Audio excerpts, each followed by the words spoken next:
I think it's quite fortuitous that our recorded history of printing and our recorded history of printed books starts with a Buddhist book. It starts with a scroll edition, so it isn't bound in folded pages. This is a long scroll, but it is printed using woodblocks.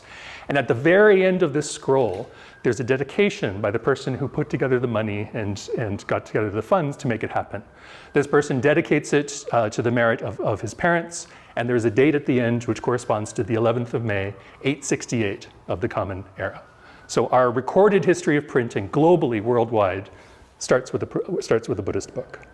Now there's some important reasons for this. The type of Buddhism that found its way into China from the Han Dynasty into the Tang contains within it teachings and contains within it ideas that encourage believers to themselves reproduce the texts, to not only read the texts and understand the Buddhist teachings, but then to turn around and to make copies of them and to further spread them elsewhere as well.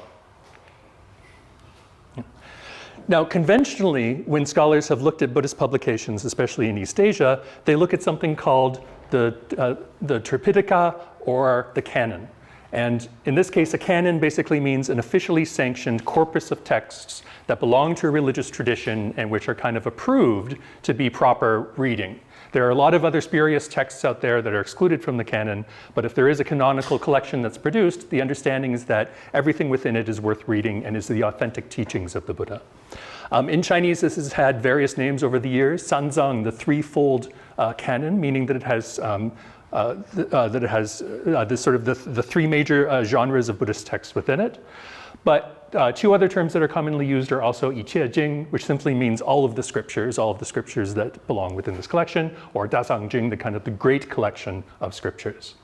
The first systematized collection of these scriptures to be printed in China came out in 983 of the Common Era. So if you think about the kind of the very beginnings of printing, this is only about just over 100 years after the first dated printed volume.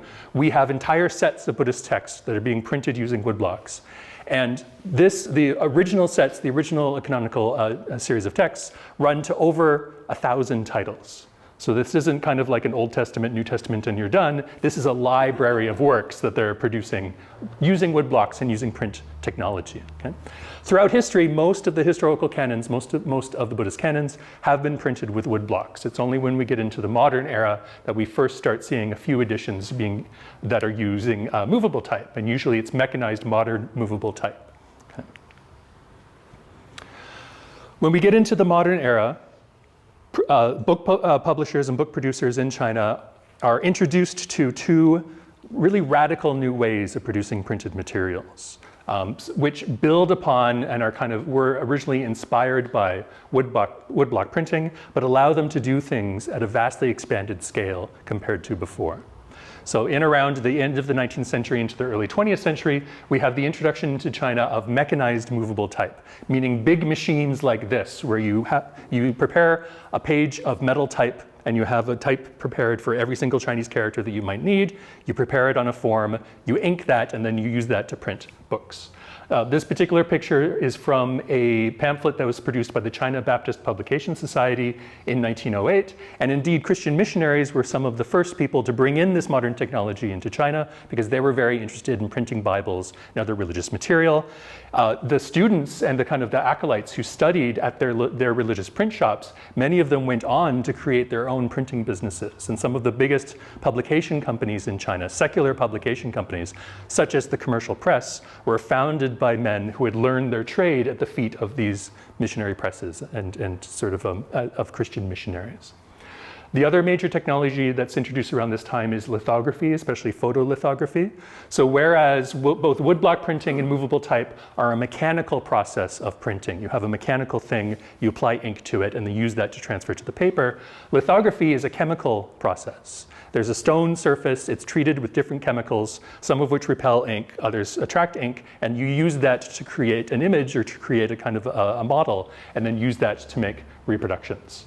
The 𝗘𝘃𝗃𝗲 publishing house, and especially their publication, the 𝗘𝘃𝗃𝗲𝗁, the 𝗘𝘃𝗃𝗃 illustrated periodical, let's say, was one of the best known and most prolific users of this technology. And one of the advantages of lithographic technology is that it very easily reproduces not only text, but also illustrations as well, because it's much more flexible than this kind of movable type. Now, for their part, Buddhists in China made use of both of these, but they made specific decisions about which to use and how to use it. Even though these were, at the time, cutting-edge modern technologies brought into China, in every case that I've seen, whether it be Buddhist publishers or secular publishers, they looked at these technologies, and it was very clear that they were making careful decisions about which to use, when to use them, and to what ends. Because all of these technologies, they don't solve every problem. They bring with them new challenges and new limitations. So the old way of printing, woodblock printing, so the type of technology that would have been used to create the Diamond Sutra of 868 and all of these works up until the 19th century didn't disappear overnight. Some organizations and publishers still used this old technology, even though newer methods were already available. But for the most part, the vast majority of texts that were produced during this time were produced using one of these cutting-edge new technologies, and there were very good reasons why Buddhists grabbed onto these and made use of them in order to continue their publishing work.